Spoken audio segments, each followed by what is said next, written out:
আজ ভোরের আলো ফোটার আগেই আন্তর্জাতিক গোয়েন্দা মহলে এক নজিরবিহীন ও শ্বাসরুদ্ধকর অধ্যায়ের অবসান ঘটেছে।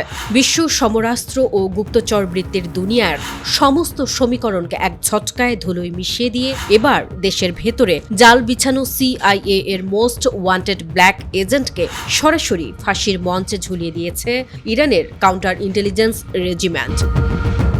নিজের জন্মভূমির মেগা মারণাস্ত্র কারখানার অতি গোপনীয় ভৌগোলিক কোঅর্ডিনেট শত্রুর সার্ভারে পাচার করে দিয়ে মরণ খেলায় মেতেছিল মোজতবা কিয়ান নামের এই মীর জাফর।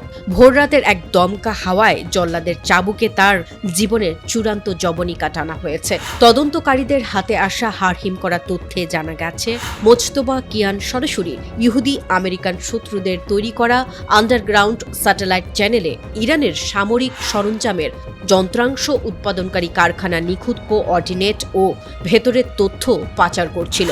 এই রুদ্ধশ্বাস অপারেশনের সবচেয়ে বড় টুইস্ট উন্মোচিত হয় কিয়ানের ফোন থেকে উদ্ধার হওয়া একটি অতি গোপনীয় মেসেজের মাধ্যমে, যেখানে সে সরাসরি ইসরায়েলি প্রধানমন্ত্রীকে তার অতি গোপনীয় কোড নেম বিবি বলে সম্বোধন করে এই তথ্যগুলো দ্রুত ওভাল হাউসে পাঠানোর তাগিদ দিয়েছিল।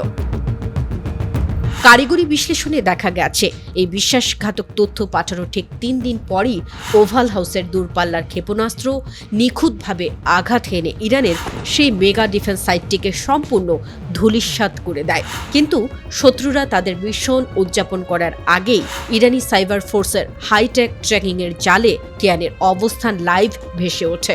আলবোর্জ প্রদেশের বিশেষ আদালতে নিজের আইনজীবীর উপস্থিতিতেই কিয়ান স্বীকার করে যে ডলারের লোভে সে নিজের মাতৃভূমির পিঠে ছুরি মেরেছে। সুপ্রিম কোর্ট তার সমস্ত আপিল খারিজ করে দিয়ে তার সমস্ত সম্পত্তি বাজেয়াপ্ত সহ ফাঁসির চূড়ান্ত সিলমোহর দেয়।